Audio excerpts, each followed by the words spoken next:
Hey, I'm Ashley Campbell, and this is a song from my upcoming debut album. It's called Wish I Wanted To.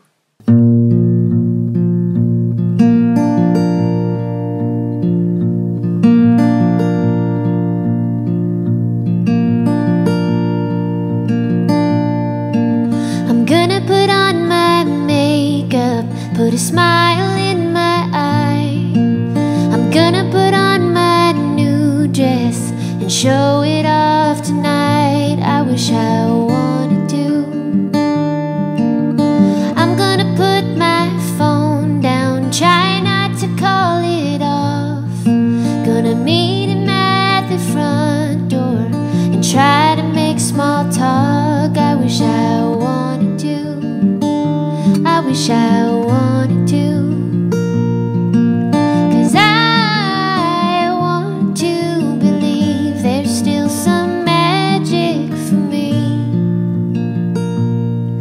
And when I let my hair fall down around my shoulders, I'm gonna close my eyes and lean a little closer. And when he goes to kiss the whiskey off my lips, I won't be missing you like this.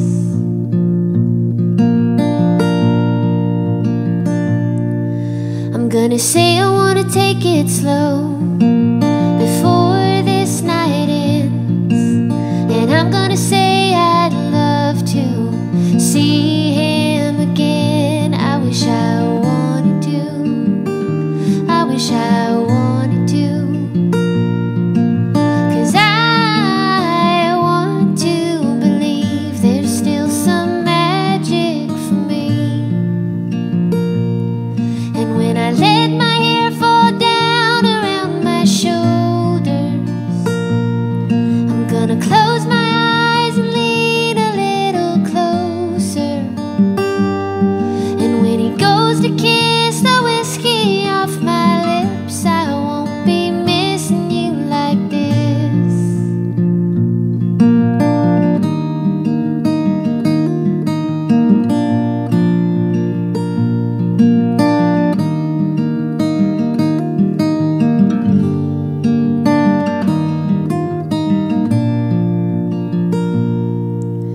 Cause I want to believe you're not the only one for me.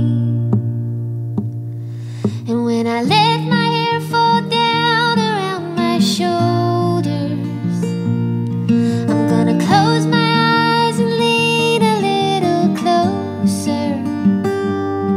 And when he goes to kiss the whiskey off my lips, I won't be missing you like this. Sick of missing you like this.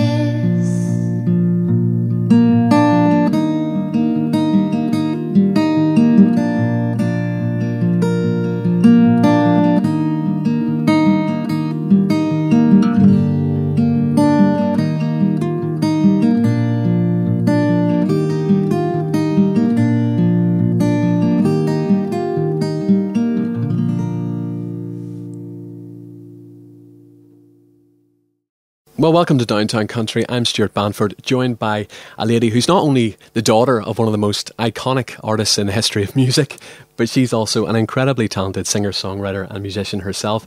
Ashley Campbell, welcome back to Northern Ireland. Well, thank you. So if we go back, you were playing piano and guitar from a very, very early age, and then you studied theatre at university. And I believe it was in preparation for a play that originally first drew you to the banjo. Is that right? Yeah, that's right. Okay. I started playing piano when I was really little, and guitar when I was 15, but I wasn't really serious about it.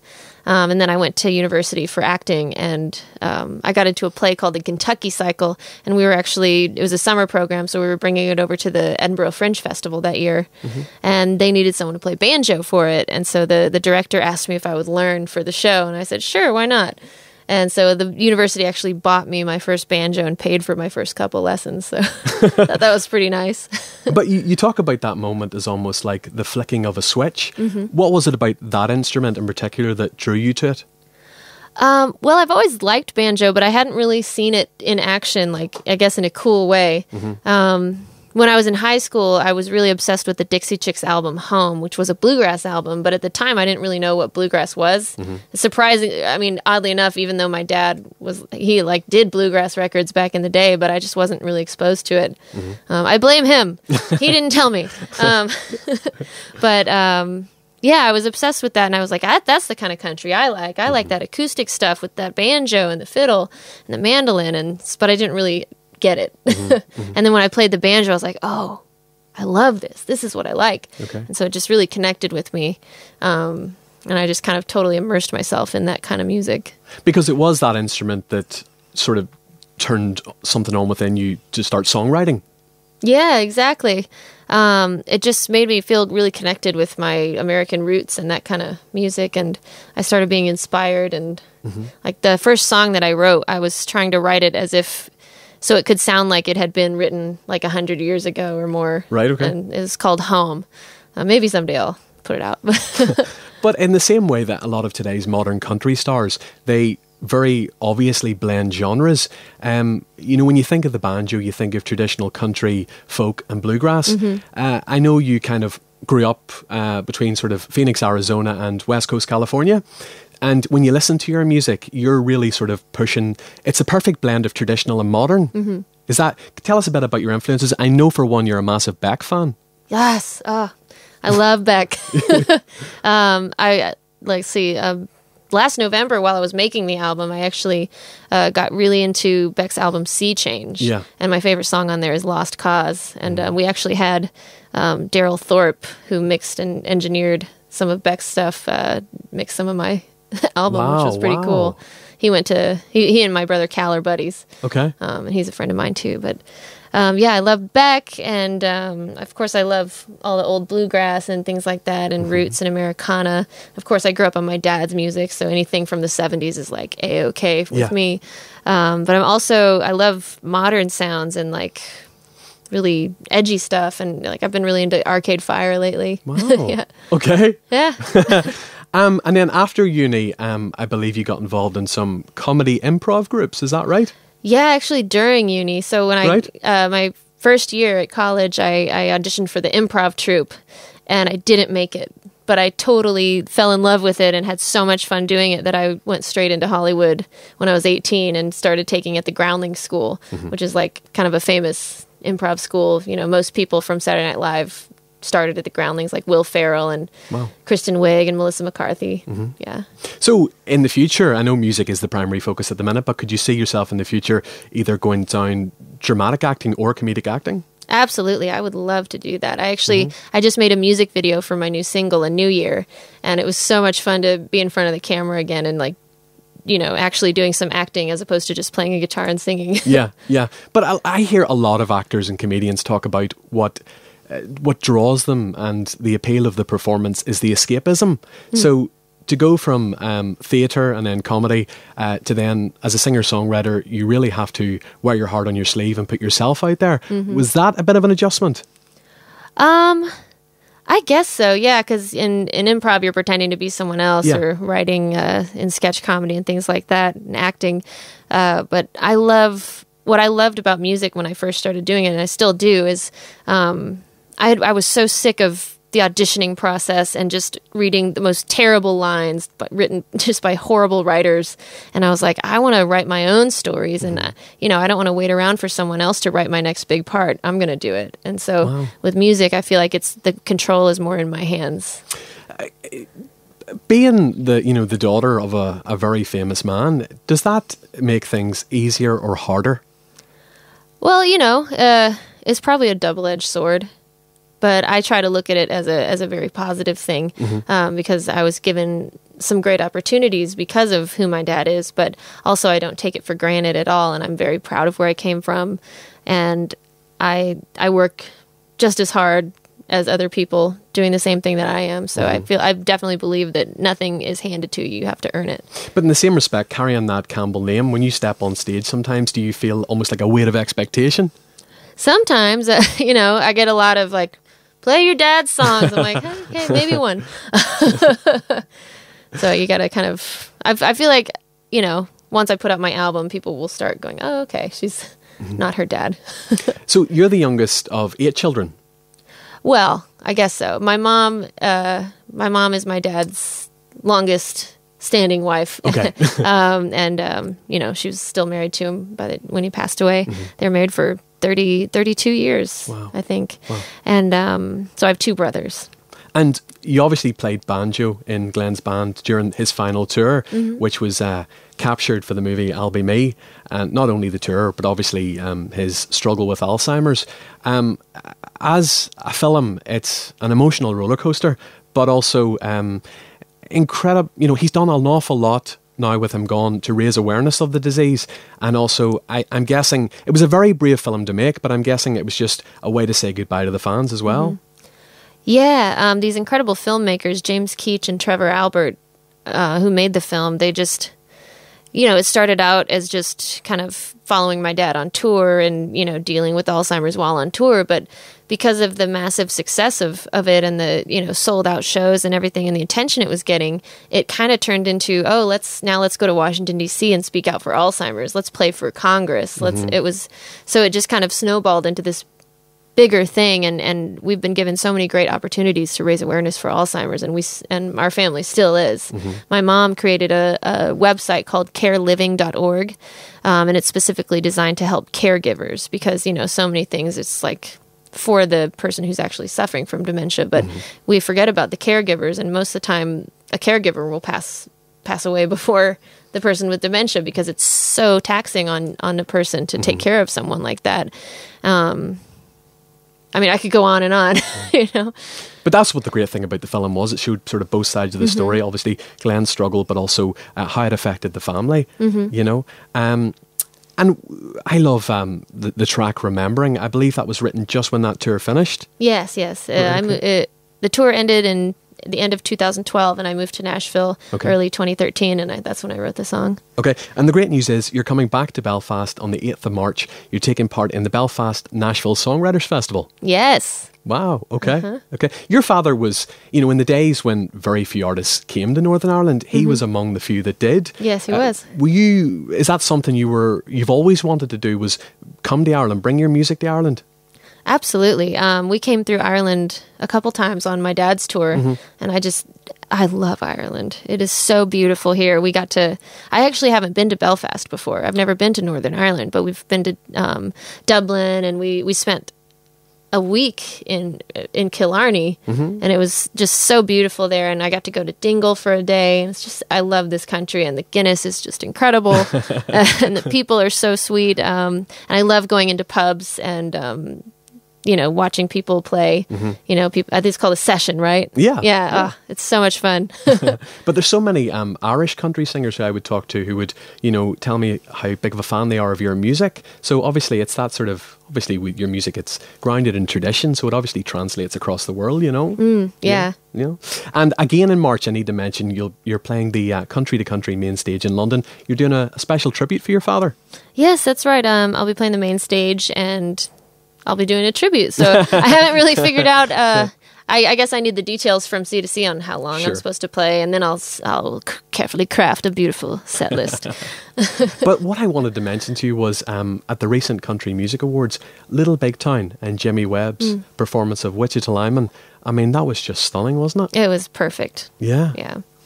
Everybody in the whole room was very moved. You know, and they're such sweet human beings. We see them around Nashville at different events and award shows, and they're so sweet. I just love them.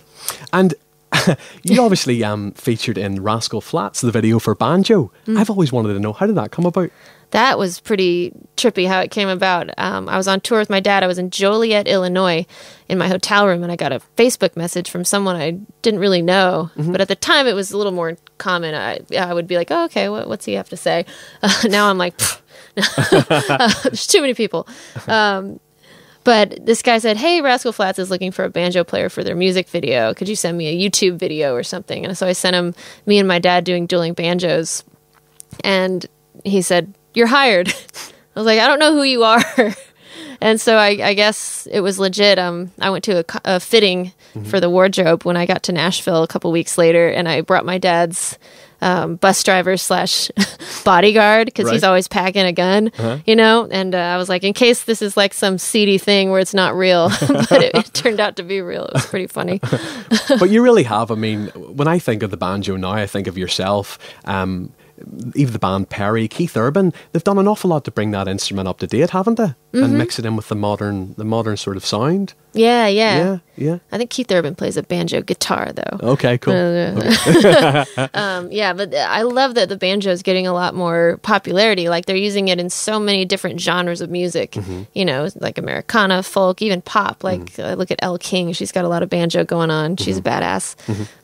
So, yeah, it's awesome. And tell us a bit about the writing and recording of the new single, A New Year. Okay. So A New Year is the first track on my album that comes out in March. And I wrote it a couple years ago, just a couple days after New Year.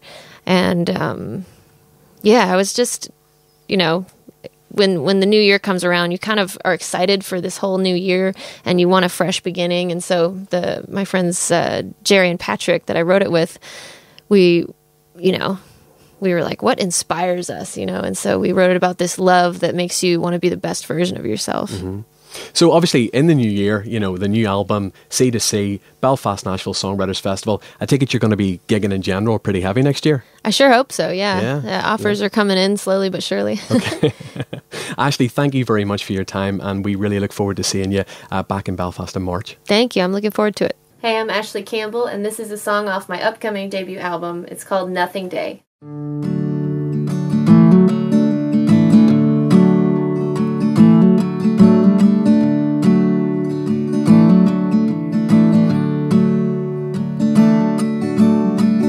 I've seen the sunrise over London,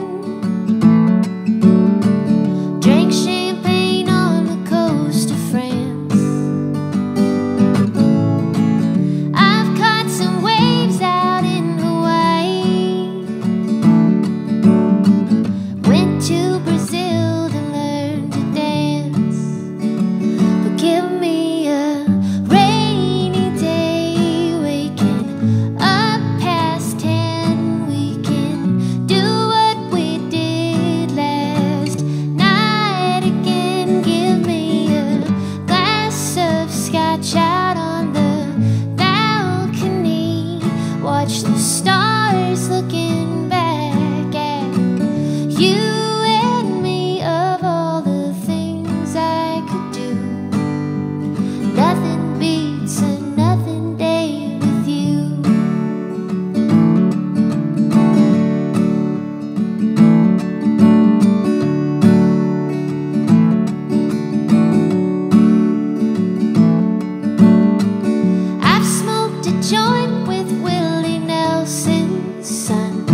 watch the stars.